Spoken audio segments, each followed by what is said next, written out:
আসসালামু আলাইকুম এভরিওয়ান, আশা করি সবাই ভালো আছেন। মাত্র 5 মিনিটে আজকে আমি দেখাবো কিভাবে কাঁঠালের বিচি পরিষ্কার করা যায়। আমি এখানে পানির বোতল দিয়েই আজকে মাত্র 5 মিনিটে এই কাঁঠালের বিচি পরিষ্কার করব। আর এর জন্য ভিডিওটা শেষ পর্যন্ত দেখতে হবে। ফুল ভিডিওটা দেখবেন, না দেখলে বুঝতে পারবেন না কিভাবে 5 মিনিটে কাঁঠালের বিচি পরিষ্কার করলাম। আর আদৌ পরিষ্কার হচ্ছে কিনা সেটাও বলবো ভিডিওর শেষে, তাই ভিডিওটা শেষ পর্যন্ত দেখার অনুরোধ রইল। আর আমি এখানে কাঁঠালের বিচি নিয়ে নিছি। কাঁঠালের বিচিগুলোকে কিন্তু 2 ভাগ করে নিতে হবে। তা আমি এখানে কাঁঠালের বিচি 2 ভাগ করে নিচ্ছি, 2 ভাগ করে খোসা ছাড়িয়ে নেব। কারণ যদি আস্তে আস্তে কাঁঠালের বিচিগুলো নেন তাহলে বোতলের ভিতর ঢোকাতে কিন্তু সমস্যা হবে। তাই আস্তা না নিয়ে 2 ভাগ করে নেবেন, 2 ভাগ করে খোসা ছাড়িয়ে নেবেন। তা আমি সবগুলা বিচি কিন্তু খোসা ছাড়িয়ে নিয়ে নিছি, এই যে দেখুন। এখন এগুলার জন্য যা লাগবে সেটাই এখন আপনাদেরকে বলবো।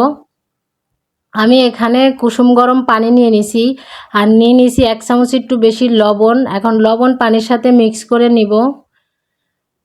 তারপরে এটার ভিতরে কাঁঠালের বিচিগুলো এখন দিয়ে দিব। এই যে দেখুন, দেখতেই পাচ্ছেন কাঁঠালের বিচিগুলো 20 থেকে 25 মিনিটের জন্য এই কুসুম গরম পানিতে ভিজিয়ে রাখবেন। আমি একটা ঢাকনা দিয়ে দিলাম যাতে পানিটা তাড়াতাড়ি ঠান্ডা না হয়ে যায়।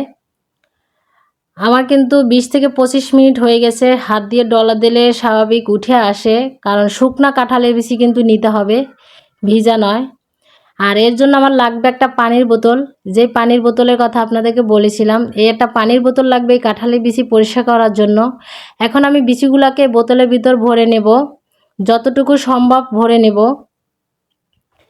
আমি ভিডিওতে দেখছিলাম মাত্র 5 মিনিটে নাকি কাঁঠালের বিচি পরিষ্কার করা যায়, তাই আমিও অ্যাপ্লাই করলাম। দেখি আপনারা শেষ পর্যন্ত দেখুন ভিডিওটা, তাহলে বুঝতে পারবেন যে 5 মিনিটে কাঁঠালের বিচি বোতলের ভিতর ঝাঁকিয়ে সম্ভব কিনা পরিষ্কার করা।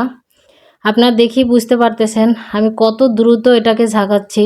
আর আমি একটু ভিডিও কিন্তু স্কিপ করি নাই, না করে আপনাদেরকে দেখাচ্ছি।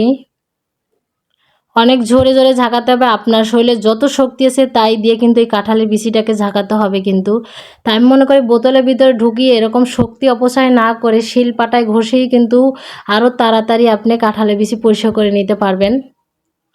অন্য পদ্ধতি অ্যাপ্লাই করতে পারেন। এই যে আমি এখন বের করে নেব। বের করতেও কিন্তু অনেক কষ্ট হয়ে গেছে, ঢোকাতেও অনেক কষ্ট হয়ে গেছে কাঁঠালের বিচি বোতলের ভিতরে, কারণ যেহেতু বোতলের মুখটা ছোট। যাক, মাশাল্লাহ পরিষ্কার হয়েছে, কিন্তু অনেক সময় লাগছে এটা ঝাঁকিয়ে পরিষ্কার করতে, খুব সময় লাগছে। কিন্তু এই যে সবগুলা বিচি কিন্তু আমি পরিষ্কার করে নিছি, 2-1টা ছিল যা আমি হাত দিয়ে পরিষ্কার করে নিছি। যাক, মাশাল্লাহ শেষ পর্যন্ত তাও পরিষ্কার হয়েছে। কিন্তু এত কষ্ট করে কাঁঠালের বিচি বোতলের ভিতর ঢুকিয়ে ঝাঁকিয়ে তারপর বের করে পরিষ্কার করার থেকে আমি মনে করি শিলপাটায় ঘষে পরিষ্কার করাটাই সব থেকে বেটার। আর এটাই হচ্ছে সহজ, একদমই সহজ অবলম্বন, যেটা কোনো ঝামেলা ছাড়াই আপনি একটা কাজ করবেন, কাজের ফাঁকে সেটা করে নিতে পারবেন। কিন্তু আর এটা করতে গেলে আপনাকে অনেক বেশি সময় নষ্ট করতে হবে। তা আমার মতে মনে হয় এত সময় নষ্ট করাটাই আমাদের জন্য একদমই ভুল। যদি আমার ভিডিওটি আপনাদের ভালো লাগে প্লিজ ভিডিওতে একটি লাইক দিয়ে চ্যানেলটি সাবস্ক্রাইব করে দিবেন।